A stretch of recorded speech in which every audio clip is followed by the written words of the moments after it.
अंकलेश्वरमध्ये तू ज्या घरी राहते ते तुझं घर स्वतःचं आहे की रेंटचं आहे, असं बऱ्याच जणांचा प्रश्न असतो, कमेंट असतात अशा खूप साऱ्या लोकांच्या. तर म्हटलं चला आज त्याच्यासाठी एक व्हिडिओ बनवावा. तर हे मी ज्या घरात राहते ना अंकलेश्वरमध्ये, ते घर आमचं स्वतःचंच आहे. म्हणजे बऱ्याच जणांना असं वाटतं की एवढं मोठं घर महाराष्ट्रातनं तिकडे राहायला गेल्यानंतर कसं काय यांनी बांधलं बुवा, किंवा लगेचच कसं काय, म्हणजे यांच्याने कसं काय झालं वगैरे असं. आणि हे असं वाटणं साहजिक आहे सगळ्यांचं, कारण आपण जॉबसाठी बाहेरच्या कुठल्या ठिकाणी शहरामध्ये राहतो, तिथं जाऊन लगेचच आपलं एवढं मोठं घरदार करणं तेवढं सोपं नाही. आणि हे घर आमचं म्हणजे आमचं म्हणण्यापेक्षा माझ्या सासू सासऱ्यांचं आहे. माझे सासू सासरे आधीपासून इथंच राहत होते आणि त्यांनी हे घर बांधून ठेवलेलं आहे. आणि जे आपल्या आई वडिलांचं असतं ते आपलंच असतं. तर त्याप्रमाणे त्यांचं आहे म्हणजे हे आमचंच आहे. कारण माझ्या आहोंना दुसरा भाऊ वगैरे पण नाही, ते एकटेच आहेत. म्हणजे त्यांचं जे काय आहे ते यांचंच आहे, म्हणून आमचं एवढं मोठं घर आहे. कदाचित मम्मी पप्पा इथं नसते, त्यांनी हे घर बांधून ठेवलं नसतं तर आमच्याच्याने एवढं मोठं घर घेणं पॉसिबल झालं नसतं. म्हणजे कदाचित घेतलंही असतं, घेतातही लोक, भरपूर जण लोन वगैरे करून घर घेतात. कारण लोन शिवाय आजकाल पर्याय नाही, महागाई खूप वाढलेली आहे.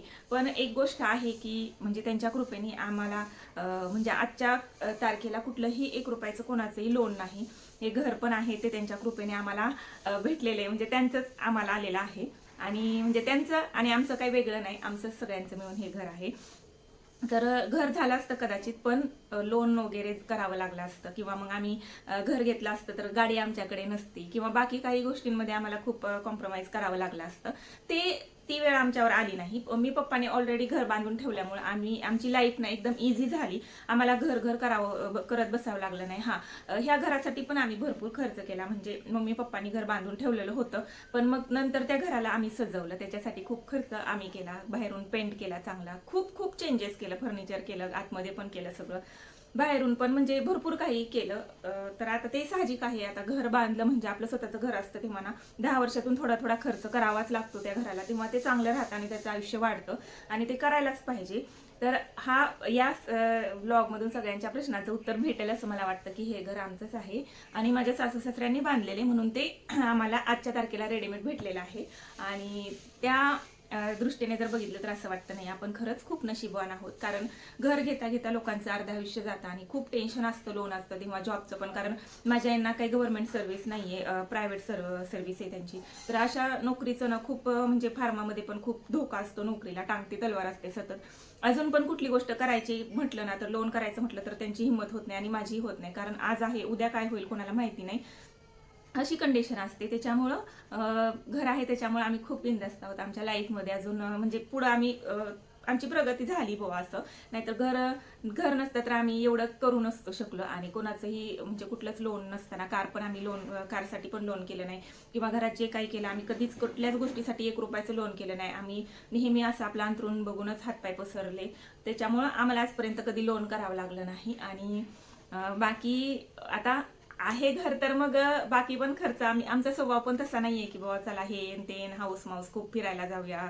आता कोणाकोणाकडे ज्यांची आर्थिक कंडिशन चांगली असते ते खूप लाईफ एन्जॉय करतात खूप, पण आमच्या स्वभावातच ते नाही. माझ्या यांचं पण आणि माझं पण या बाबतीत जुळतं की त्यांना पण तेवढं जास्त काय हाऊस माऊस आणि जास्त फिरणं हे करणं आणि जास्त मूवीला जाणं, फिरायला जाणं, इकडे जाणं तिकडे जाणं, असं फालतूमध्ये पैसे खर्च करायला त्यांनाही आवडत नाही. तसंच मला पण आवडत नाही.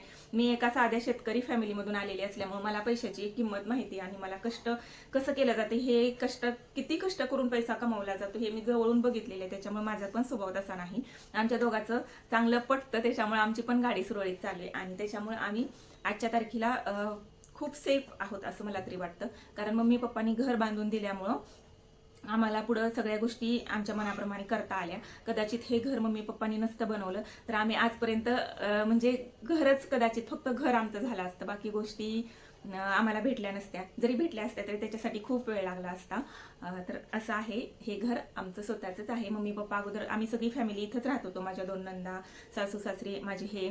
आणि आत्ता 5-6 वर्षात म्हणजे शिवांश 1 वर्षाचा झाला त्याच्यानंतर पप्पांनी इथलं त्यांचं काम सोडून दिलं आणि मम्मी पप्पा गावाला शिफ्ट झाले. तर असं आहे. म्हणून आमची मोठी फॅमिली होती इथं आणि आम्हाला एवढं घर लागतं पण. मम्मी पप्पा इथे येतात तेव्हा आम्हाला वरती पण बेड लागतात. बेडरूम माझ्या 2 नंदा आहेत त्याच्यामुळं मम्मी पप्पा माझ्या 2 नंदा, आता माझी मुलं पण मोठे झालेले आहेत त्याच्यामुळे आम्हाला एवढं मोठं घर आता एवढं यूज होत नाही रोज, पण मग तरी लागतंच एवढं मोठं घर. सगळे आल्यानंतर तरी लागतं असं होतं. तर बरेच जण आम्हाला म्हणतात वरचं रेंटने द्या वगैरे, पण भरपूर सामान पण आहे. खाली फक्त 1 BHK आहे तर वरचं कशाला रेंटने द्यायचं.